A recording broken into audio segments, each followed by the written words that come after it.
carbon pricing, as well as the whole focus on public and private bonds and other debt and other instruments, as well as promoting how private investment itself functions in terms of taking on board risk, as well as promoting the alignment of private investment with the SDGs and climate, and then looking at the overall sustainability-linked frameworks. Sorry, I'm having a hard time seeing the slide from here.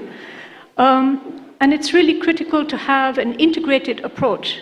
So we'll hear lots about, different regulations, different policy instruments, including taxonomies yesterday and earlier today. But it's important really to look at the whole mix of instruments, because governments in different countries have different flexibility in terms of what they can do through those different instruments. And in terms of creating fiscal space, it's really important to look at government expenditure, but also taxation in terms of what can be achieved.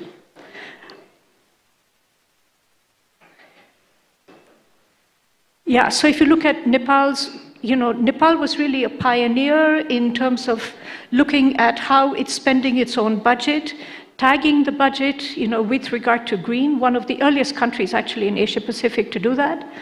And then also looking at it in terms of its planning and other frameworks. So this is something that's quite important, but is also a continuous journey. That kind of tagging approach that was used initially, is evolving in many countries to be much more aligned to policy priorities in terms of NDCs, to be outcome focused, similar to the taxonomy. So really a continuous process of looking at how budgets and plans are aligned with the overall green transformation agenda, the grid, as well for Nepal. Also, there's a lot of vertical funds that Nepal is tapping into. And the idea is not to look at these as silos again, but really how that mix of grant and concessional and private capital can really be helped to achieve, some of the sector-specific priorities.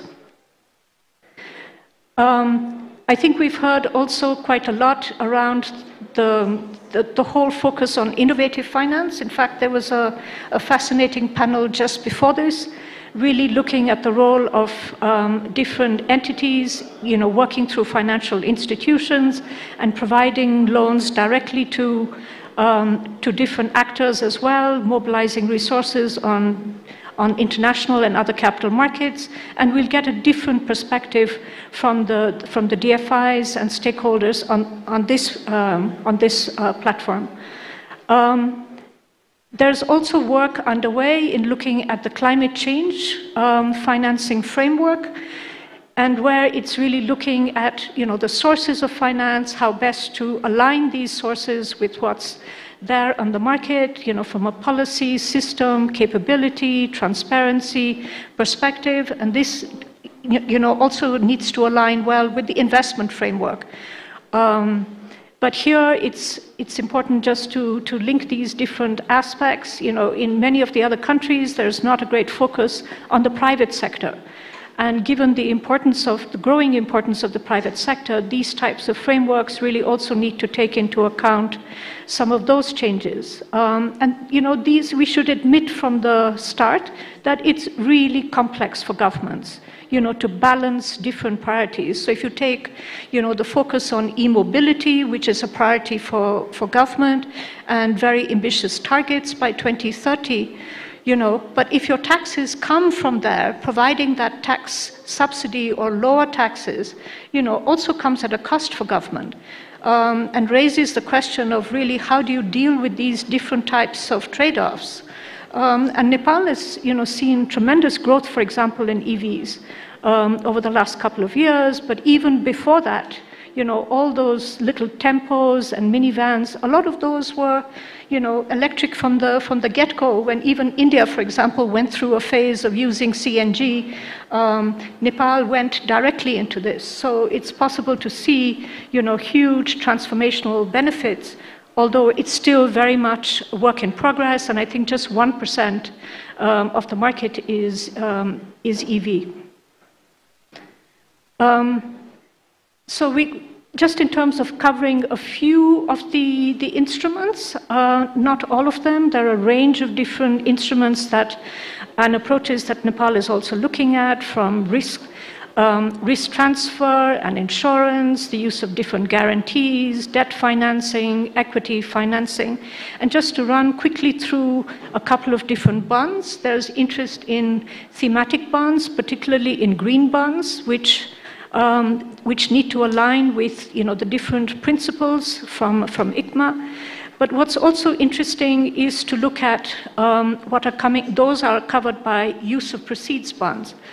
What's really important and interesting is also to look at sustainability-linked bonds, which have been used by the private sector to really support its transformation, but increasingly is also being used by sovereigns. Chile was the first sovereign to do that, including both green and social objectives. In their case, the social objective was increasing the presence of women on corporate boards, which they also had legislation and others to foster, but to show that you can in fact combine green and social, which is also becoming increasingly important in the context of just transitions. And you can see now there's the top light green part is the sustainability linked. It's increasingly growing, although, as I mentioned, it's still very much green bonds dominate, but those other categories have really come up post-COVID, and there is tremendous scope also for Nepal. Here's just a quick example of one of the pioneers in the Asia-Pacific region, really Indonesia, which started off with the first sovereign green sukuks, the Sharia-compliant instruments, but then went very quickly to an SDG bond framework, which they're using to issue SDG bonds, blue bonds, green bonds. And so this is really the innovation of having one overarching bond framework under which to issue a multiplicity of different types of bonds. And maybe this is something that Nepal could also look at, which is even if it wants to issue a green bond, to look at such an umbrella framework, which gives it the flexibility of combining different types of portfolios, of different, green, blue, other kind of elements, given that you also have to come up with a pipeline, but also looking at sustainability-linked bonds where there isn't a focus on use of proceeds. You don't need to have a portfolio of initiatives to finance, but really looking at what are the KPIs that the country can meet in a much more ambitious way. And Uruguay, which UNDP supported, was one of the first to have both a step up and a step down. So if it met the KPIs, actually Nepal would get, in this case, Nepal would get a benefit in terms of the coupon rate. So this is something that's maybe of interest because thus far we've seen that green bonds don't necessarily offer a premium, a greenium, for countries. So you put in all the effort, but the coupon rates could be quite similar to just a vanilla bond. So it's often a question we get asked. With a sustainability-linked bond with a step up and a step down, there is the possibility of the country getting a much better deal by showing an ambitious level of commitment. And the KPIs can be some mix of mitigation, adaptation, social, a variety of different KPIs. So countries like Nepal would also have that kind of flexibility.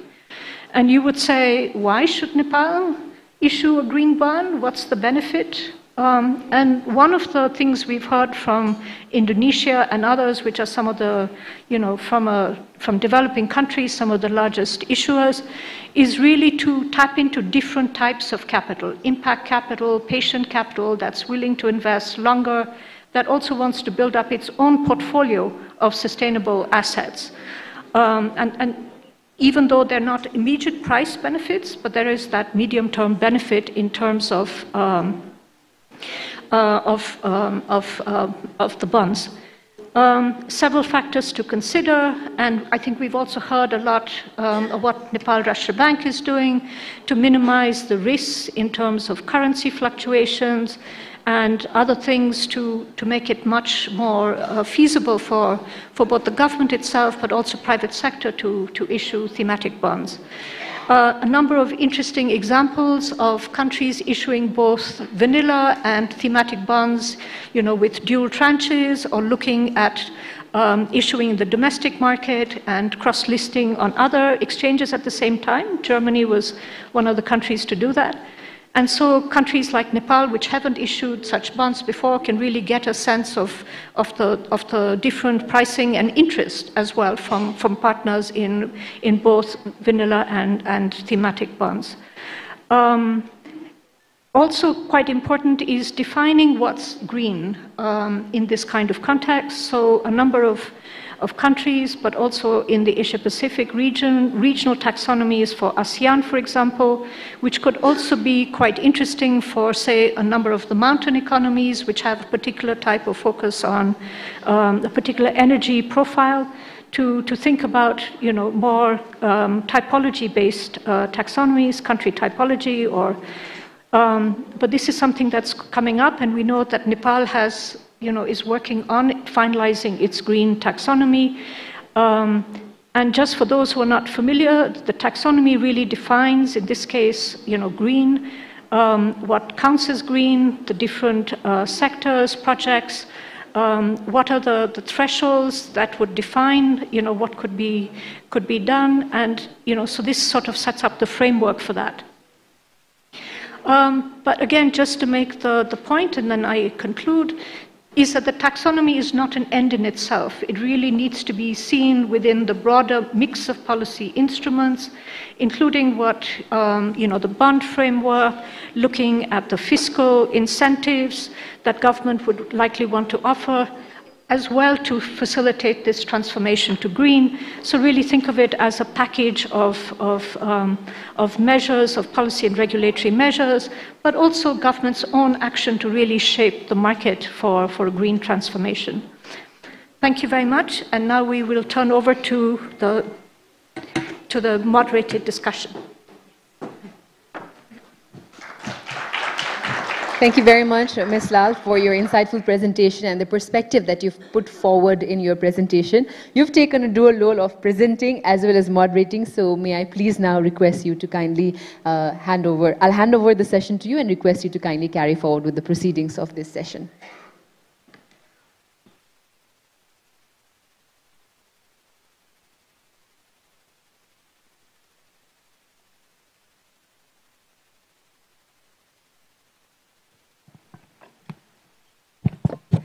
Thank you very much. So let's start the discussion with the first question going to government.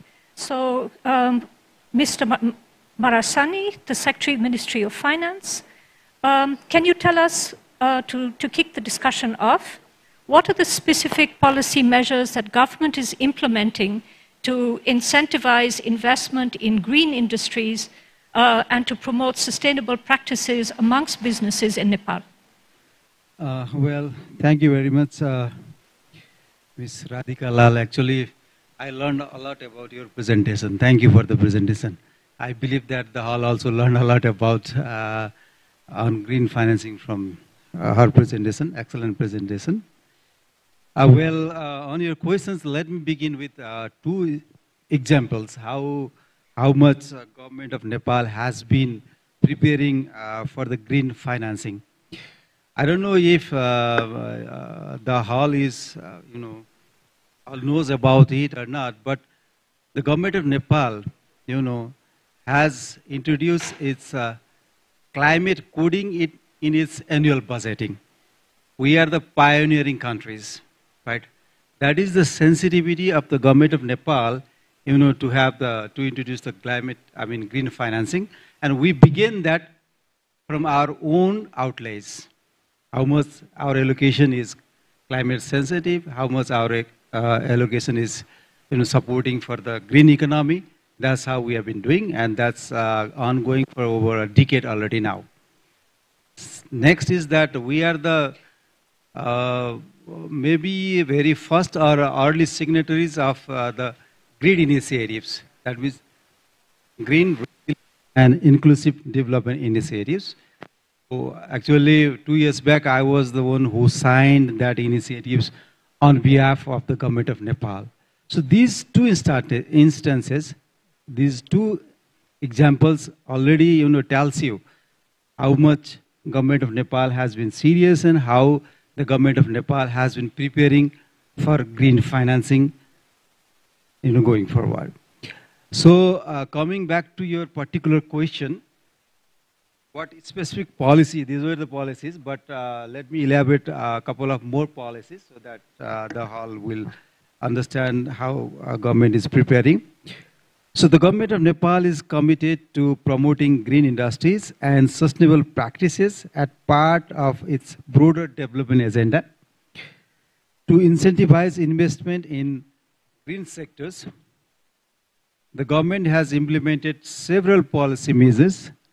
These include providing tax incentives, subsidies, and financial support to business that adopt environmentally friendly practices and invest in renewable energy, sustainable agriculture, ecotourism, waste management, and climate resilient infrastructures.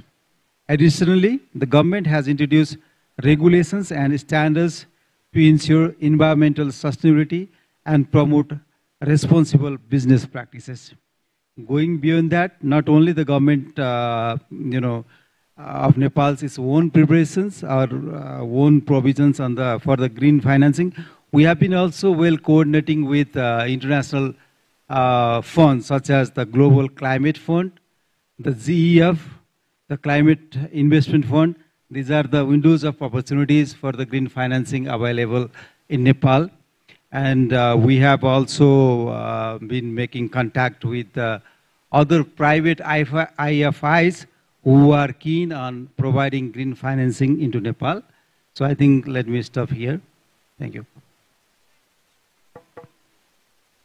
Turning to Mr. Rodrigo Pereira Porto from the World Bank to get, the DFI perspective that you've been working very closely with the government to really understand what are the key policy reforms, regulatory measures, from your perspective, from the DFI perspective, needed to create an enabling environment for green finance in Nepal, and how can the World Bank and DFIs, and how are they supporting the government in implementing these reforms?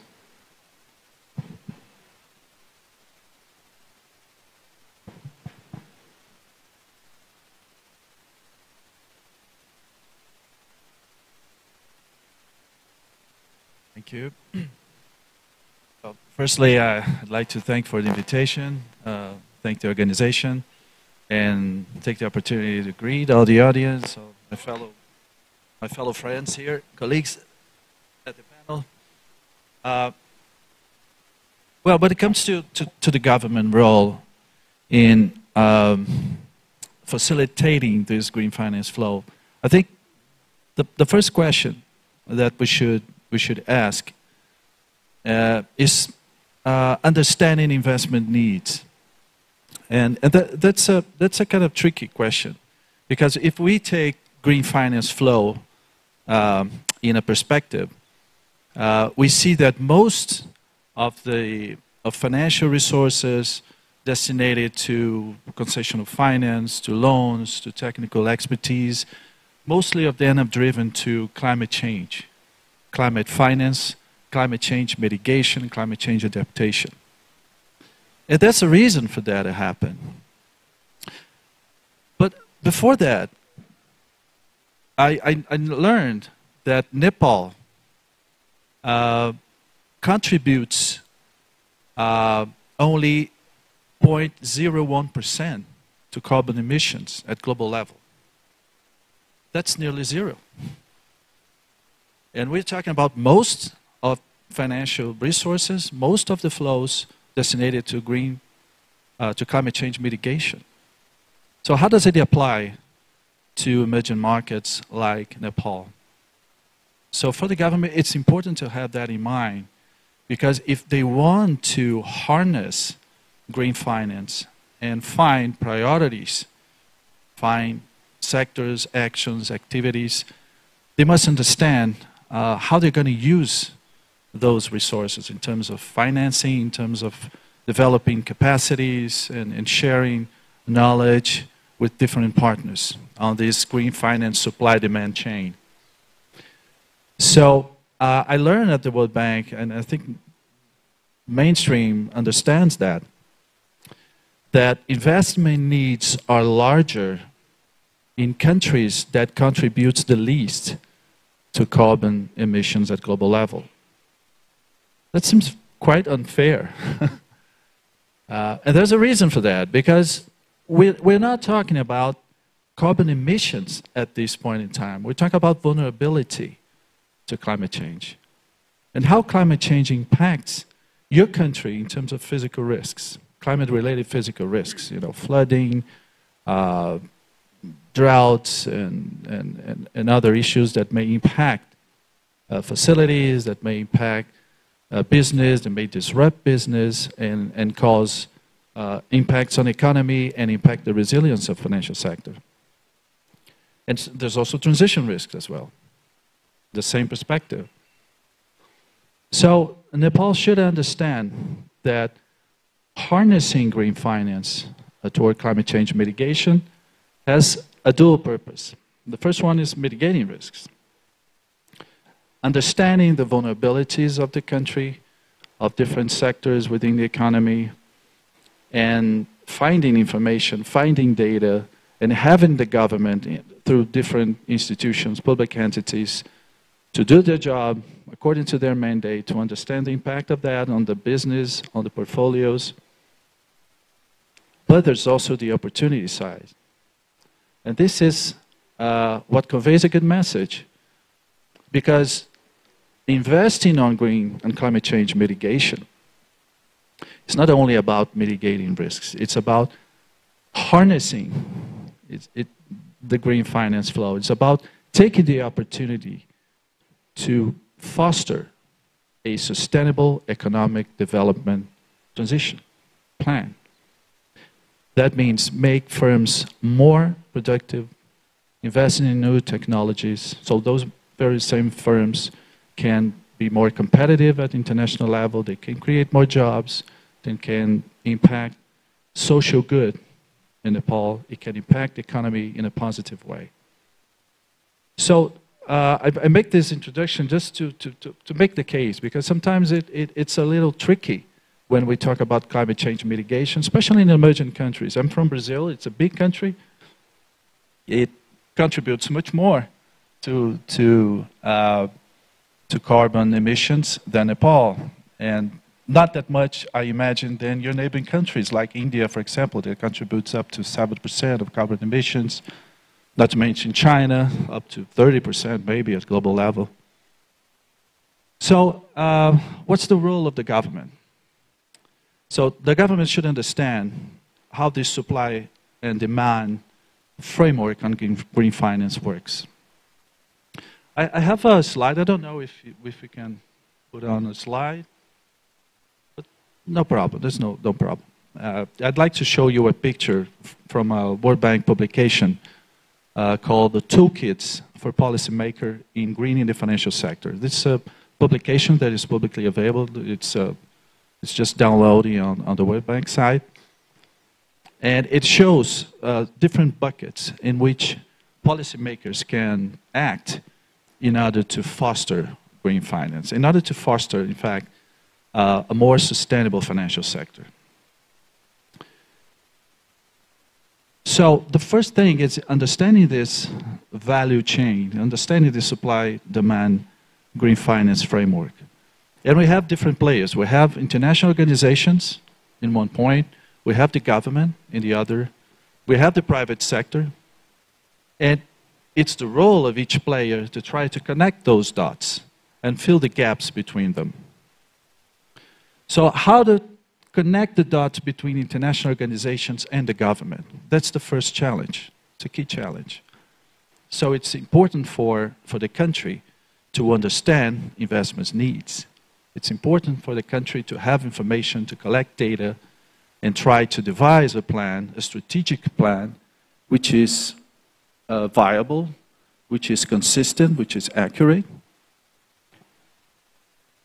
So it's going to be easier to connect the dots to the international organizations, to the international financial community, and also to connect the dots with the private sector. And the private sector, I mean financial institutions, non-financial institutions, households, the academy, you name it, the whole economy.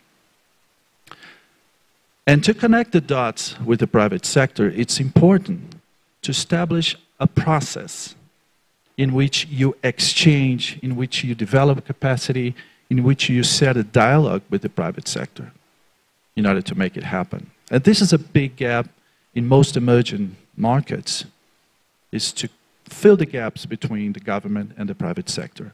Most of the funding that we see at international level is still comprised by public money, public resources. We should leverage private sector capital in order to blend finance and make it less costly and make more attractive for the private sector to get into. When it comes to government, it's also important to promote this enabling environment so the private sector can connect the dots directly with the international organizations as well, like the IFC is doing. IFC is promoting loans with banks directly to finance SMEs portfolios here in Nepal. And that's very important because it's not only a green finance movement, it also has impacts on the social and on the broad concept of sustainability. Thank you, Mr. Hamroartha. Yeah. So I'm just going to, just to keep time, maybe you can come back to some of that Sure. in the second round. And actually quite important to look, as he was mentioning, at really the characteristics of the country. Nepal has a lot of renewable, it doesn't need as much mitigation finance, although there is irony in the fact that if you look at Kathmandu, where 70%, which is in a valley, which does need, some of that kind of financing for e-mobility and other things to make that transition. And interestingly, also for China, one of the main motivations of going towards e-mobility was really to cut back on pollution. Subsequently, they became a world leader in terms of the new energy and EVs and other vehicles, but the original motivation was really cutting back on pollution. So, really a mix of financing needed. Let's turn now to Mr. Jason Ving to get your perspective, as a Chief Sustainability Officer from Standard Chartered Bank. So as the lead for sustainability partnerships, working out of Singapore, how do you perceive the current landscape of green finance in emerging markets like Nepal? And what opportunities do you see for sustainable investments, from the perspective of a financial institution? Thank you very much. So there's always that nervous moment. Can you all hear me? Yeah, great, thank you. Honourable Vice Chairman, Honourable Secretary, distinguished guests and analysts. On behalf of Standard Chartered, thank you all thank you for the government and the organisers for giving us this platform to share the private sector finance perspective. Over the last day and a half, we've heard a great number of perspectives, the opportunities and of course the numerous challenges that we're all trying to work with the government to solve. I'll keep my comments fairly kind of narrow and focused to our perspective as an international bank, both present here in Nepal, but of course a footprint with access to some of the capital that Rodrigo mentioned, that's keen to access the opportunities here in Nepal, but we need to help demystify it. So why are we talking about harnessing green investment? This is not new capital necessarily. This is not a silver bullet to the economic needs of Nepal. It comes from the climate, the real climate impact that we see globally, and we've already heard people mention the specific challenges or impact in Nepal. The second side is the supply of this capital. The regulatory environment is evolving, and the investors, the next generation, are starting to insist that their capital goes to ESG related to investments. So the die and the direction is already set. So it's about scalability. It's about providing the platform, the policy framework, the understanding of the needs for these private investors, for private commercial banks. It's a very small market here in Nepal. So to catalyze, we need to provide that platform, the regulatory understanding for these investors. So what do you need? You need a enabling policy and regulatory environment. You need strong institutions and a whole of government approach. You need access to capital.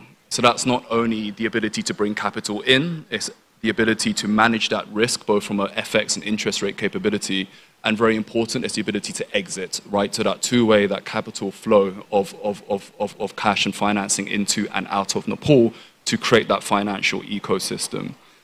The fourth one, and this is really important, is the quality of information and the capacity of the government and the institutions to be able to manage verifications, to manage third parties, to bring that confidence of investors into the country. So what is the prize? It's about unlocking not only the policy toolkit, but the financial toolkit. So Radhika, in your opening comments, the sovereign SDG bond of Indonesia, that is truly the flagship opportunity that sits in front of the government of Nepal. I think a number of us have heard about the need for a credit rating. I think I have to echo that. That does remove a lot of the friction in understanding the credit. Of course, the off-taker here is the government in itself. So that really is your benchmark for a number of investors. SDG bonds, the various formats of it, we have sustainability-linked loans that are being very popular within the Singapore ASEAN taxonomy that was mentioned. And not to scare anybody, but the next phase really is ESG derivatives. So the innovation is there, but we don't need to rush into it, right? We really are at the start of a very complex journey that a number of participants here are trying to solve for. So at the end of the day, it's about blending, it's about collaboration. The number of development finance institutions, official institutions here in Kathmandu is astounding. So the challenge is back to the private financial sector to try and bring that together, to try and bring consistency, and to understand how to catalyze and amplify that capital that's already here. So the final piece is education. So as a bank that both has a retail branch, an institutional and investment bank, and an international footprint, we do feel uniquely placed to bring some of that, those questions, the investor needs, back here into Kathmandu, as well as act as advocates for the journey here itself. Thank you. Really important role in terms of also connecting to ESG investors, and we haven't even gotten into green deposits and other types of engagements there. But I think there's been also quite a lot of talk right through around the need to de-risk, and who better than the IFC to bring into that discussion. So now turning to, I hope I'm saying your name right, Ono Makopone. Okay, embarrassed about that. Yeah. So turning to you now to really tell us a little bit from the IFC perspective, really the potential for green finance, particularly in Nepal's infrastructure as part of this priorities, as part of this green transformation agenda.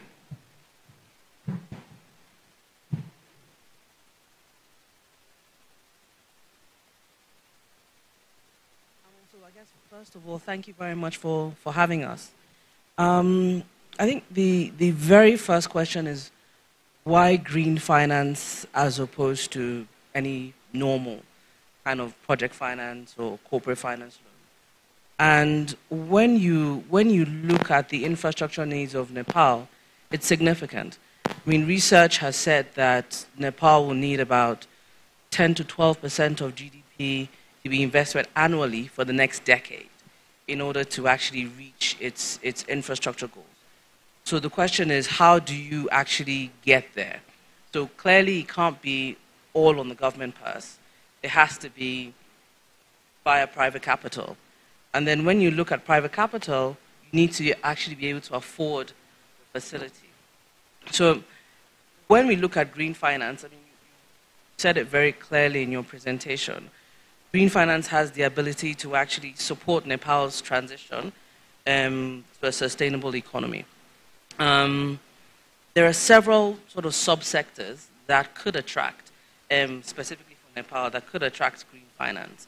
I mean, Nepal in itself is a green finance haven. Goes without saying, renewable energy. mentioned EVs, so clean transportation, so not just for private vehicles, but also on the public side as well, wastewater management, smart climate finance in the field of agricultural financing. Now, coming specifically to the IFC, how we look at, well, we usually call it climate funding investment. I'm going to call it that as opposed to green financing. So you basically have to fall into two broad buckets, right? Rodrigo mentioned climate mitigation and adaptation. So on the mitigation side, we're focused on projects that will, that are along the decarbonization pathway. So specifically renewable energy, right? And there's a lot of investment on the hydro side. And we've actually invested alongside development partners in the Upper Tishuli hydro project. ISC alone actually put in almost $200 million in that project between debt and equity, mobilizing concessional funding as well to make sure that the project was bankable, right? And also, when we're looking at wastewater management as well, we're also focused on areas that will not do the environment any harm. Then on the climate adaptation and resilience bucket, our focus is on projects that will manage the physical climate change effectively. So we're talking about disaster systems, et cetera, et cetera.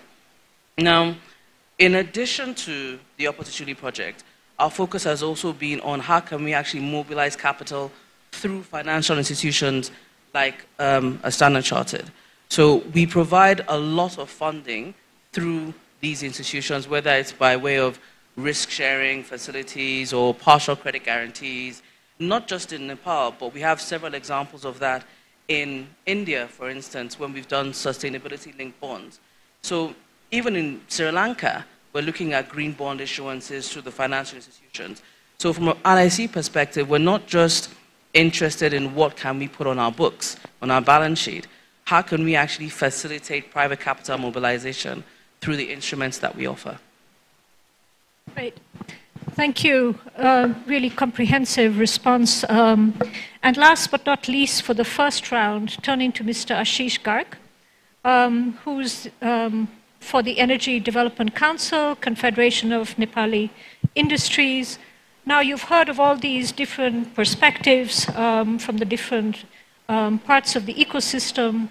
From your perspective and, Nepali industry, in your opinion, what are some of the key policy reforms or regulatory measures needed to create this enabling environment for green finance and sustainable investment in Nepal's financial sector and, and other investments?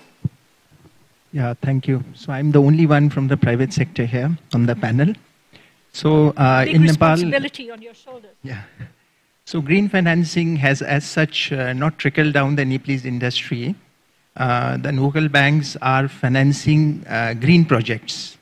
They are as such not doing green financing. They are financing green projects, meaning that the predominantly hydropower and solar which is picking up, banks are lending to these projects. There is no much difference between normal traditional lending and financing for green projects.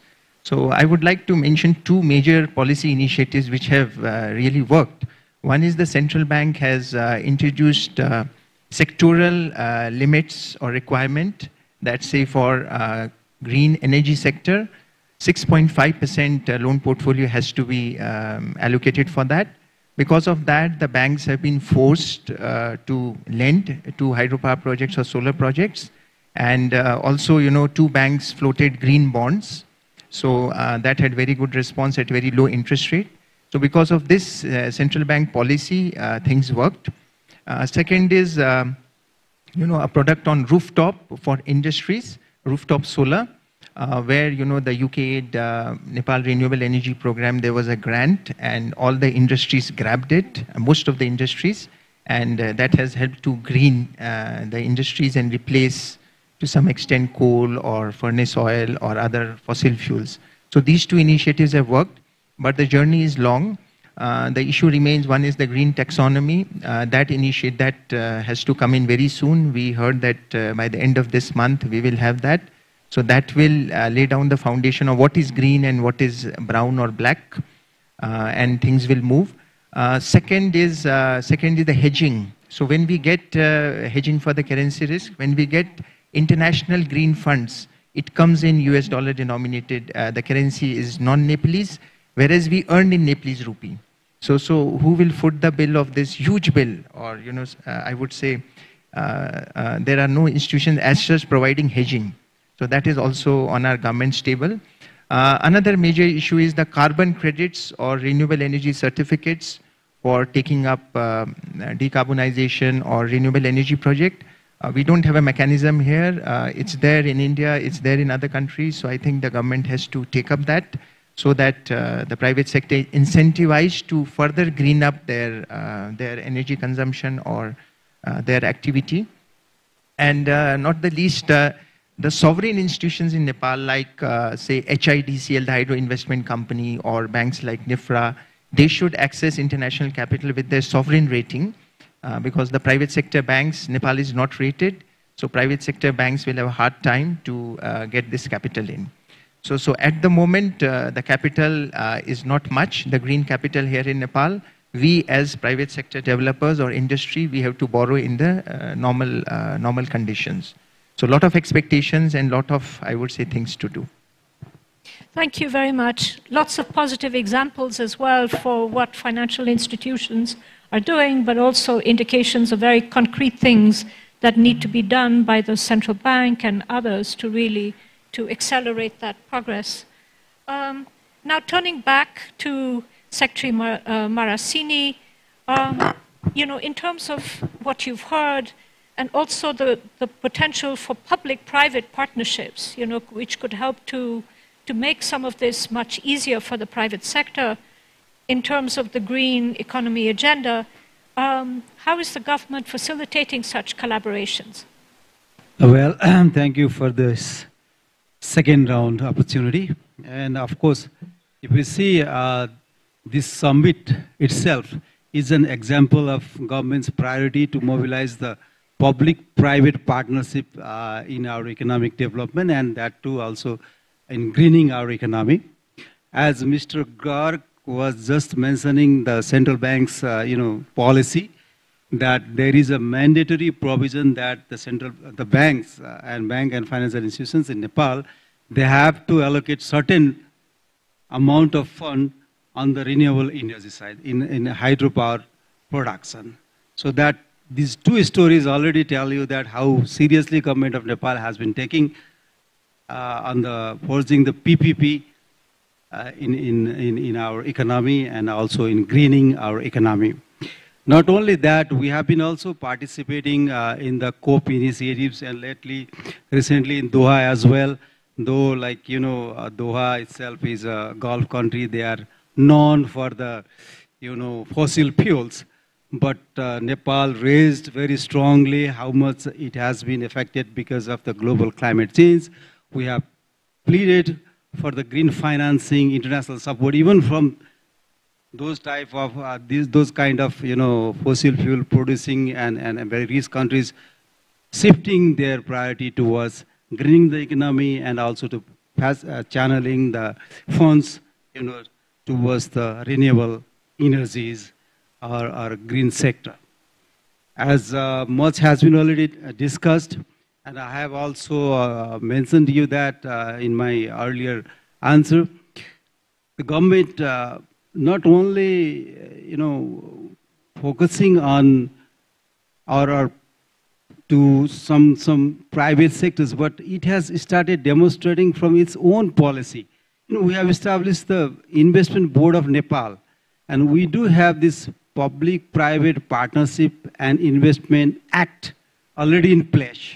So these are the institutional and legal frameworks that provide us, the way how we can force this PPP in Nepal.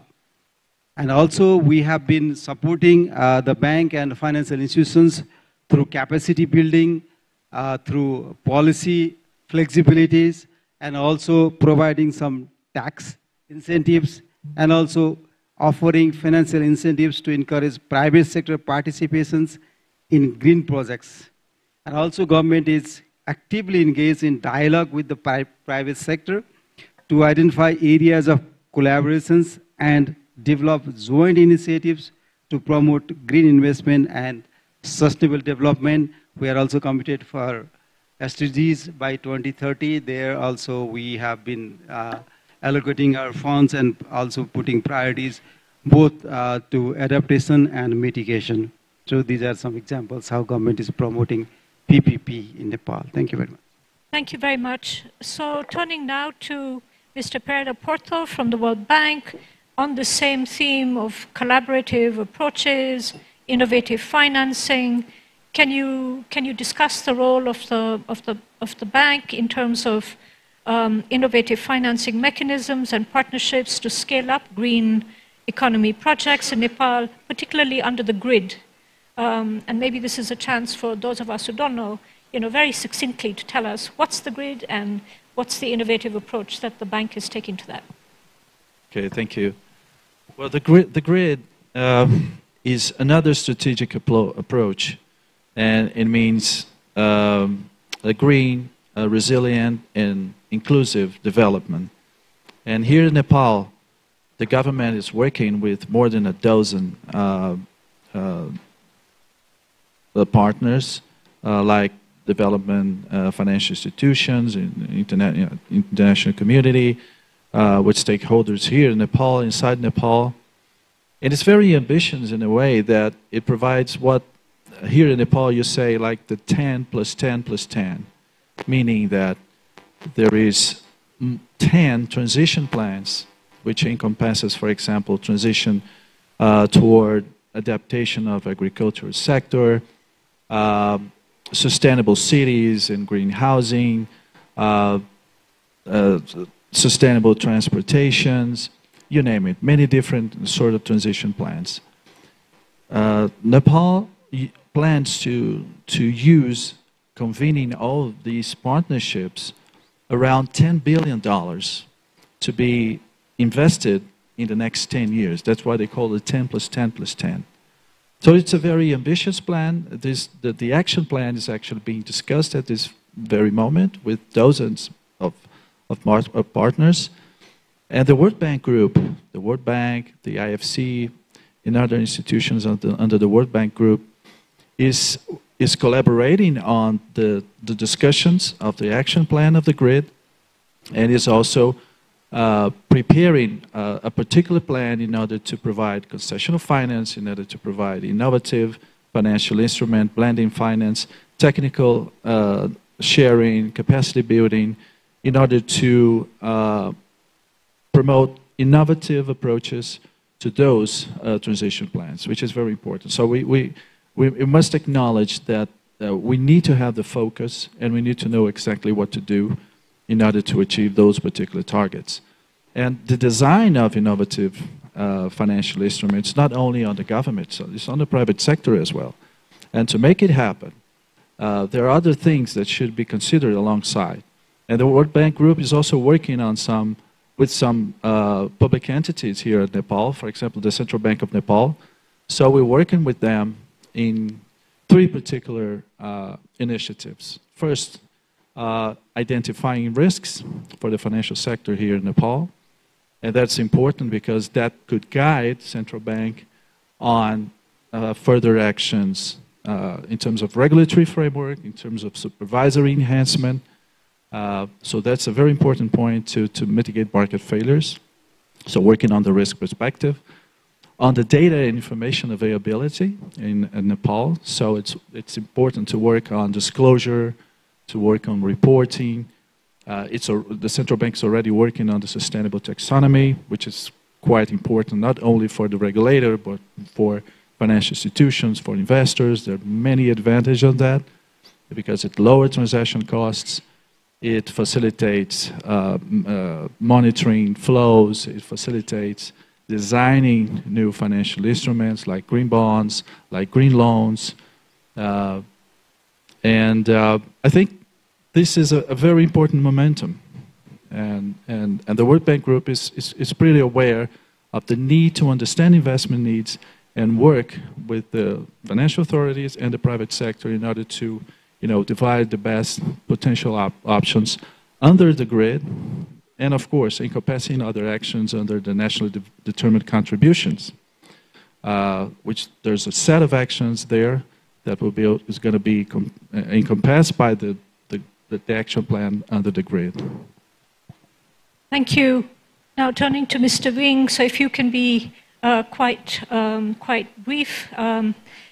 In addition to the points you've already made, in terms of some of the key challenges that financial institutions face, any additional suggestions for how these can be addressed in the Nepal context, for example? Yeah, no, thank you. And it's easy to be brief when I think a lot of the key topics have already been discussed and the challenges, so I won't recycle that. I think what is important is to highlight, as a private sector financial institution, one of our key accountabilities, of course, is our home regulator. So as a UK-regulated bank, our needs and maybe our thresholds are very high, and that translates into our clients, that translates in the transactions we support, and also translates in our need to disclose. There's benefits, but also challenges that brings. So, to your question, of course, within some of our more developed markets, this is business as usual. Trying to bring such taxonomies expectations into frontier markets is A, not easy, but B, nor should it be expected. So that's the journey that we're on. So as a bank, we do have our own net zero commitments, so that's a catalyst, as do many of our other counterparties that work with us in that financial ecosystem. The second piece is, jumping through, so how do we help as a firm, right, in collaboration with my colleagues here on the dais? It is that blended finance piece. It's easy to say, it's almost a cliche, but it comes down to people, it comes down to conversations, and it comes down to collaboration. We don't act as one. We all have our incentives, we all have our priorities, but we are being brought together by the need to address climate change. And I think if ever there was a mission to bring us together, that really is. And the Honourable Secretary really underlined what is very key is that policy continuity and confidence that allows investors to come in scale. Thank you. And also a very important point about the taxonomy being comparable and interoperable to make it easier for institutions like yours and others really to see how these align. In terms of the IFC, any practical examples come to mind of how grant and concessional finance can be used to support underserved areas in particular? Because, we've heard also a lot about how, the green transition really needs to be inclusive. And the inclusivity theme is something we haven't really touched on a lot, but really has to go hand in hand with green. So any thoughts on that? When we think about de-risking and, first of all, I think de-risking, the focus, first of all, has to be on the regulation in place that is actually creating an enabling environment. So we can't actually structure away regulation that is not inclusive and supportive of private sector investment.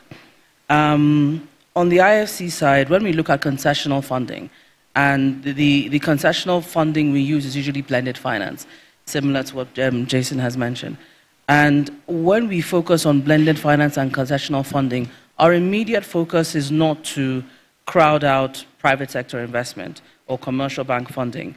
Our focus is actually to crowd in commercial bank funding, collaborate, collaborate, collaborate. The whole idea behind our ethos is to make sure that we are mobilizing private capital. So we can't do it, and we won't do it all ourselves. In terms of blended finance, I mentioned before the Opportunity project. That was one of our largest blended finance instruments that we have used in Nepal and actually in the region. And the focus when we think about concessional financing is, first of all, what is the additionality that we as IFC are providing? Is this something that a Standard Chartered can do on their own? If Standard Chartered can provide the financing, then there really is no need for us, right? So we will come in primarily where there's a risk profile that commercial banks are not typically comfortable in funding. So that's really the basis of the additionality. Then secondly, is there a climate element? Does it support climate investment? Does it support climate mitigation and adaptation? And then thirdly, are we actually helping to build the market? So it shouldn't be a case of we are always here to provide the concessional funding. It should be a case of we do the first maybe 1 to 3 projects, and after that we've built significant resilience in the market, and it can now be carried out by commercial funding.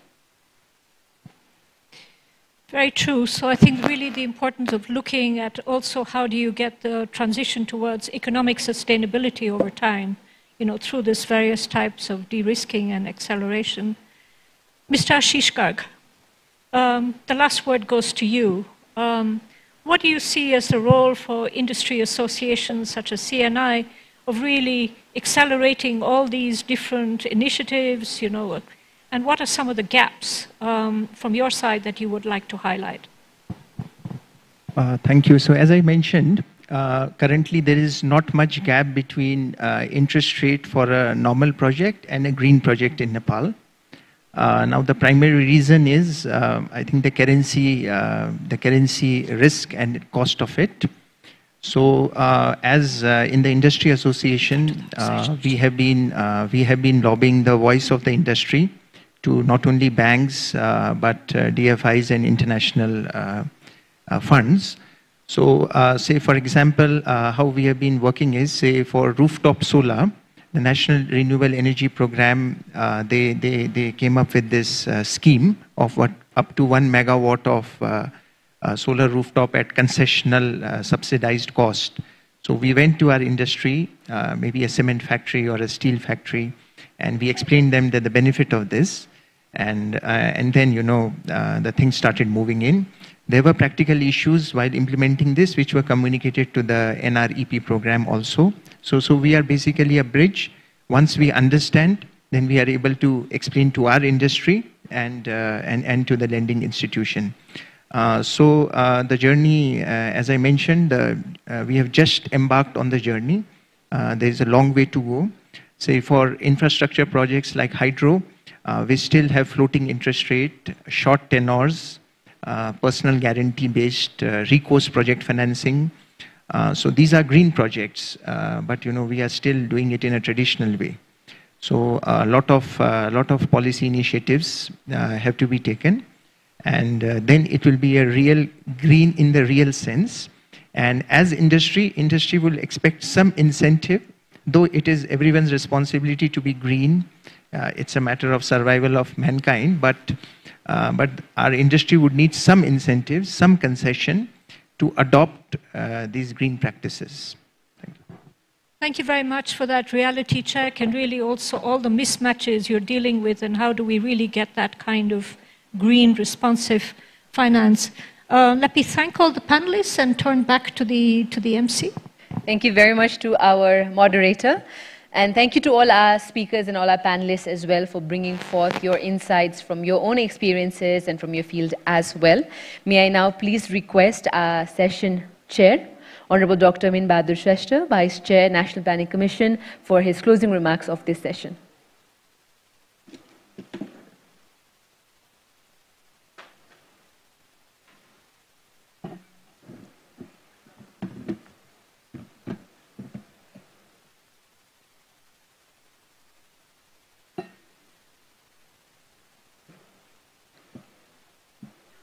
Thank you.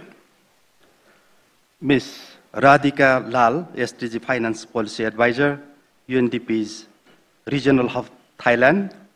Mr. Madhukumar Marasini, Secretary, Ministry of Finance, Government of Nepal. Mr. Rodrigo Pereira Porto, Senior Financial Sector Consultant, World Bank Group. Mr. Jason Wing, Sustainability Partnerships Lead, Chief Sustainability Office, Standard Chartered Bank. Ms. Idor Ono Makpome, Infrastructure International Finance Corporation. Mr. Ashish Garg from CNI, distinguished guests, ladies and gentlemen. Namaste.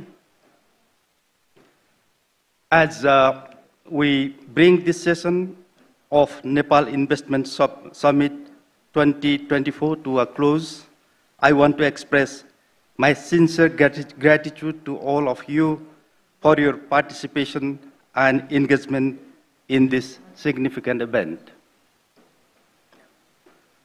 Throughout our time together, we have delved into the crucial theme of harnessing finance for sustainable investments, recognizing the vital role it plays in our nation's development trajectory.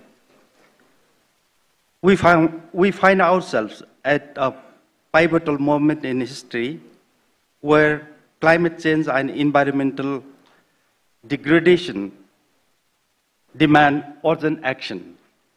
The recent global climate reports have underscored the necessity for sustainable development, making it clear that we are running out of time to address these pressing issues effectively.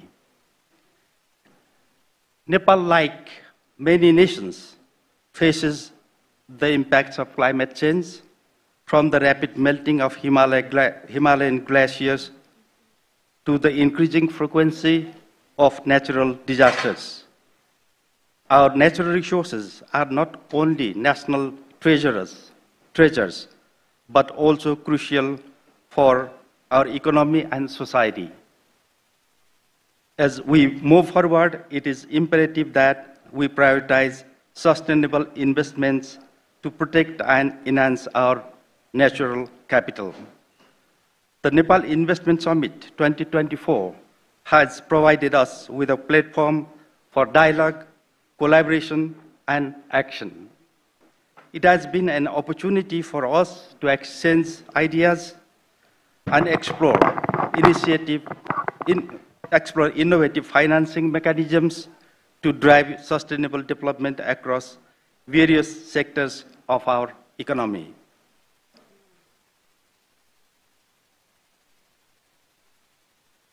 In Nepal, most of the things are green.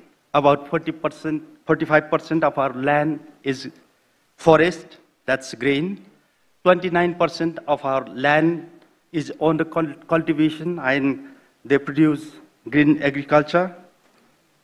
Out of the rest, we have rivers and snow-capped mountains, which are the source of greenery and green energy. Our development framework and various legal provisions also are green, as they set various criteria for green development. Sometimes there are delays in project initiation due to these provisions. National Planning Commission of Nepal has finalized the 16th development plan, which is coming into implementation starting from coming July. Major interventions proposed in the 16th plan means investment opportunities for the private sector. We are designing various interventions to make sure we can achieve economic growth, annual average economic growth of 7.1% during the plan period. We have estimated that about 9.2 trillion Nepalese rupees will be required for the implementation of various major programs during the 16th plan. Several projects have been showcased and various investment opportunities available in Nepal have been discussed in this investment summit. I would like to highlight the investment opportunities available in other green sectors. The first is agriculture sector, including livestock. We are looking for the investment to establish large-scale agriculture and livestock farms. We are importing agricultural products in a huge amount. Therefore, there is an ample market within the country for agriculture produces and also can be exported specifically to the Gulf countries. Another area for investment is high-value herbal farms producing various medicinal plants including cordyceps. We call it Versagumba in Nepali. We are also looking for investment and innovative models in use of forest and developing new forests. We have plenty of forest, but we are importing timber and furniture products in a huge amount. Water resources is being used in hydroelectricity production, and there are a few projects proposed in this area in the summit as well. Drinking water is another area of investment. Water export will start soon to Moon and Venus. So we can open the investment in conservation and harvesting of glacier water that can be exported to other planets. So far, underwater glass tunnels are in use to observe the activities of sea creatures in some countries. Let's think about construction of glass tunnels overland going up to base camp of Mount Everest and other mountains. This will ensure the conservation of the environment and make possible for common people to reach the base camp and have a closer view of mountains. We need innovation in green finance. Innovation is happening, but we need more.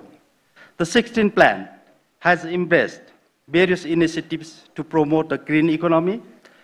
It encourages banks and financial institutions to invest in green projects and adopts the concept of green finance taxonomy and green bond practices. Concessions are provided for investments that improve energy efficiency in domestic and business uses, reduce carbon emissions, and enhance climate adaptability. The plan includes measures to offset environmental protection and adaptation expenses through tax adjustments and environmental fees based on carbon emissions.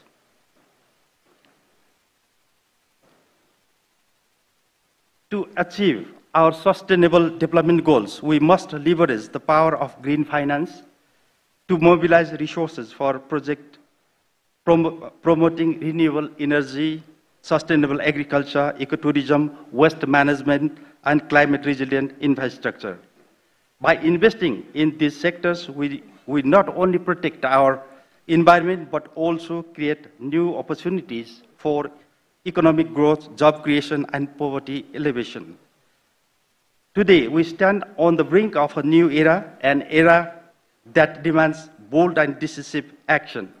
Together, let's seize this moment to harness the power of green finance for sustainable investment, ensuring a prosperous and resilient future for generations to come.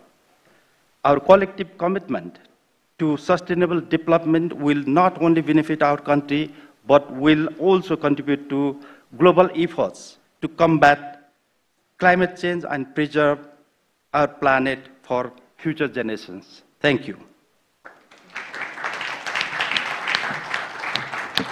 Thank you very much to our chair for this wonderful session, Honorable Dr. Min Bahadur Shrestha, Vice Chair, National Planning Commission. And may I now please request our session chair to present this token of appreciation to our presenter and to our panelists as well. Can we please have the token of appreciations in the center stage, and may I please request our presenter and our moderator, Ms. Radhika Lal, to kindly accept this token of appreciation for being a part of the second parallel session, Green Finance for Sustainable Investment, here at Nepal Investment Summit 2024.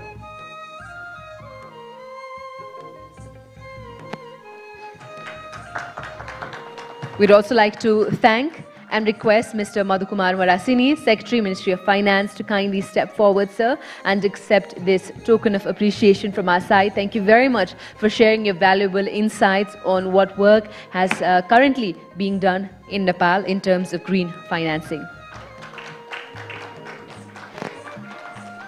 May I also please request Ms. Idoro Onomakpomo, Infrastructure Industry Manager, Asia Pacific for the International Finance Cooperation, to kindly accept this token of appreciation from Nepal Investment Summit 2024. Would like to also request Mr. Rodrigo Porto, Senior Financial Sector Consultant, World Bank Group, to kindly accept our token of appreciation for being a part of the panel. Would like to request you to accept this from our session chair.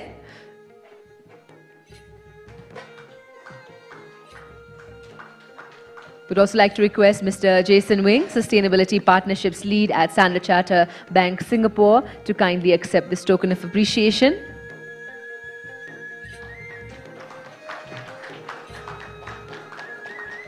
And we'd also like to request Mr. Ashish Garg, Chair of the Energy Council at CNI, to kindly accept this token of appreciation. And thank you very much, sir, for being a part of this Green Finance for Sustainable Investment session.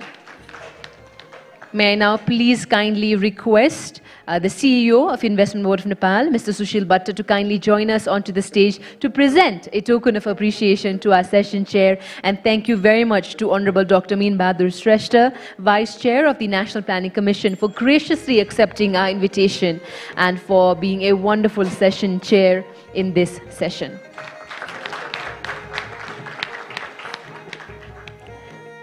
Would like to request Sushil sir to kindly stay back for a group photograph. Would like to take a group photo with all our panelists and our session chair as well.